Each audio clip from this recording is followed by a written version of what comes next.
சுவாமி தனில் சொன்னதனை சொல்லிடுவாய் சிவகுருநாதா செப்பிடுவாய் பிரணவமதை அகக்கண் திறக்க அருள்வாய் உபதேசம் திக்கலாம் என்று திருச்செந்தில் அமர்ந்தோனே ஆறுமுக சுவாமி உன்னை அருட்ஜோதியாய்க் காண அகத்துள்ளே குமரானி அன்புமயமாய் வருவாய்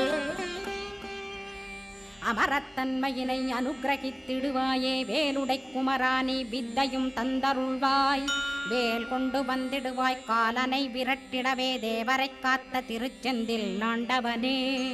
திருமுருகன் பூண்டியிலே திவ்ய ஜோதியான கந்தா பரஞ்சோதியும் காட்டி பரிபூர்ணமாக்கிடுவாய் திருமலை முருகானே திடையான மருள் புரிவாய் செல்வமுத்து குமரா மும்மலமகற்றிடுவாய் அடிமுடியறிய உண்ணா அண்ணாமலையோனே அருணாசல குமரா அருணகிரி கருளியவா திருப்பரங்கிரி குகனே தீர்த்திடுவாய்